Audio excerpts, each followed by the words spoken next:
عبادت ہے شجر لیکن شہادت ہے ثمر اس کا، عبادت ہے شجر لیکن شہادت ہے ثمر اس کا، عبادت ہے دعا لیکن شہادت ہے اثر اس کا، عبادت ہے دعا لیکن شہادت ہے اثر اس کا، اور عبادت بے شبہ بے چین دل کو چین دیتی ہے، عبادت بے شبہ بے چین دل کو چین دیتی ہے، شہادت چین لے کر عظمت دارین دیتی ہے، شہادت چین لے کر عظمت دارین دیتی ہے، اور عبادت کی حقیقت ہے محبت میں فنا ہونا، عبادت کی حقیقت ہے محبت میں فنا ہونا، شہادت کی حقیقت ہے فنا ہو کر بقا ہونا، شہادت کی حقیقت ہے فنا ہو کر بقا ہونا۔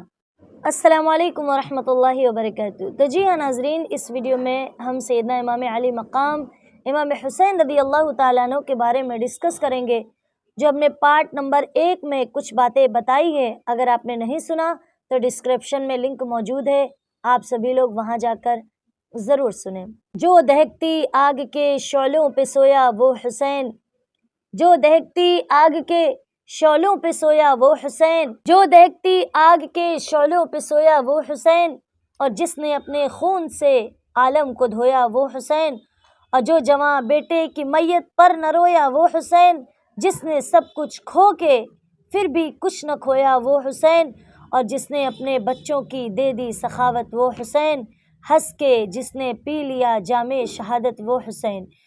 ناظرین، نبی کریم صلی اللہ تعالی علیہ وآلہ وسلم نے فرمایا، حسین منی وانا من الحسین، کہ حسین مجھ سے ہے اور میں حسین سے ہوں۔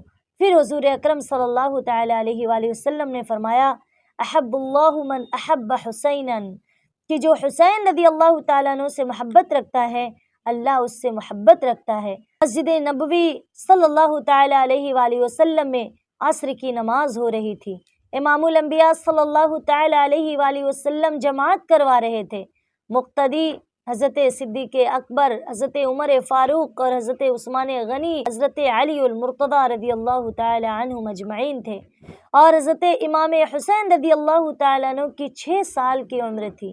وہ مدینہ منورہ کی مقدس گلیوں میں کھیل رہے تھے، وہ کبھی مدینہ کی در و دیوار کو دیکھتے اور کبھی نانۂ مصطفیٰ صلی اللہ تعالی علیہ وآلہ وسلم کے مصلی کو دیکھتے۔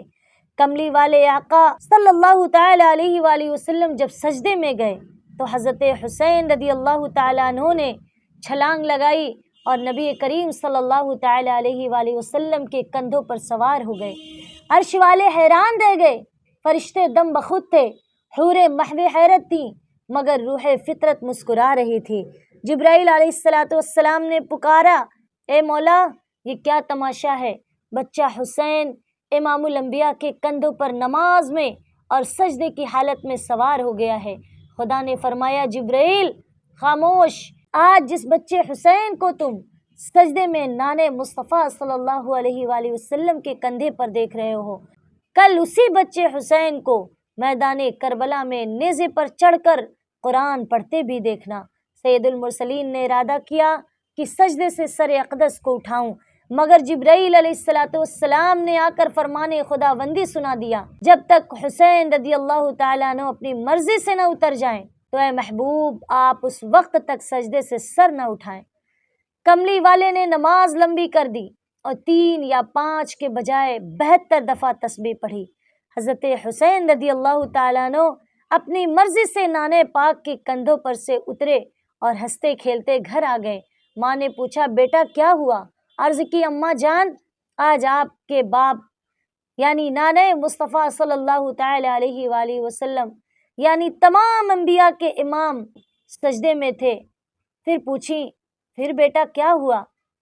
فرمایا، میں دوڑ کر ان کے کندھوں پر سوار ہو گیا، اور جب تک میں اترا نہیں میرے نانا صلی اللہ تعالی علیہ وآلہ وسلم نے سجدے سے سر نہیں اٹھایا۔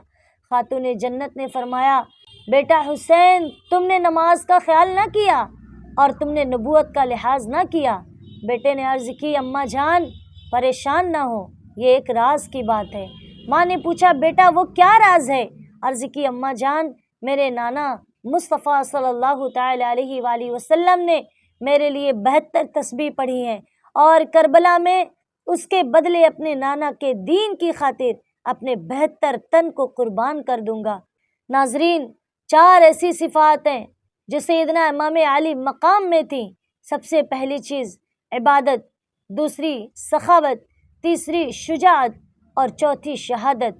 اب ان 4 صفات کو دیکھیے اور پھر امام حسین رضی اللہ تعالیٰ عنہ کی ذات کو دیکھیے۔ گویا کہ ان 4 صفات کو اکٹھا کریں تو ایک حسین بنتا ہے، اور ان 4 صفات کے مجموعے کا نام ہی حسین رضی اللہ تعالیٰ عنہ ہے۔ امام علی مقام کی عبادت کو تو دیکھو، خنجر تلے بھی نماز پڑھ گئے۔ ان کی سخاوت پر تو غور کرو کہ اپنا سب کچھ اللہ کی راہ میں لٹا دیا۔ ان کی شجاعت ملاحظہ تو کرو کہ 3 دن کی بھوک پیاس کے باوجود 40,000 لشکر باطل کے مقابلے میں ڈٹے رہے۔ ان کی شہادت کو تو دیکھو کہ نیزے پر بھی قرآن پڑھ گئے کہ عبادت ہے شجر لیکن شہادت ہے ثمر اس کا، عبادت ہے شجر لیکن شہادت ہے ثمر اس کا، عبادت ہے دعا لیکن شہادت ہے اثر اس کا، اور عبادت بے شبہ بے چین دل کو چین دیتی ہے، عبادت بے شبہ بے چین دل کو چین دیتی ہے، شہادت چین لے کر عظمت دارین دیتی ہے، شہادت چین لے کر عظمت دارین دیتی ہے۔ اور عبادت کی حقیقت ہے محبت میں فنا ہونا، عبادت کی حقیقت ہے محبت میں فنا ہونا، شہادت کی حقیقت ہے فنا ہو کر بقا ہونا، شہادت کی حقیقت ہے فنا ہو کر بقا ہونا۔ پھر شہادت کے لفظی معنی پر غور کیا جائے، مظلوم کربلا کی عظیم شخصیت اور بھی نکھر جاتی ہے، اور آپ کی شہادت پاک قرآن پاک کی آیت کی روشن دلیل بن کر سامنے آتی ہے کہ شہید زندہ ہے۔ شہید کی جو موت ہے وہ قوم کی حیات ہے۔ امام علی مقام نے اپنا خون دے کر اسلام اور حق و صداقت کے جس پودے کی آبیاری کی تھی وہ پودا آج بھی ہرا بھرا ہے اور قیامت تک رہے گا۔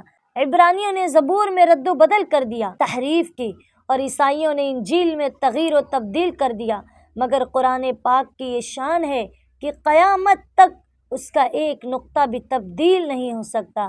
ایسا کیوں ہوا؟ ایسا کیوں ہے؟ اس لیے کہ عبرانیوں اور عیسائیوں کے پاس کتابیں تو تھیں مگر حسین جیسا قاری نہیں تھا، لیکن مسلمانوں کے پاس کتاب بھی ہے اور حسین جیسا قاری بھی خدا نے عطا کر دیا ہے۔ اس لیے مسلمانوں، اپنے ایمان کی حفاظت کرو، اپنے ایمان کو پختہ اور مضبوط بناؤ۔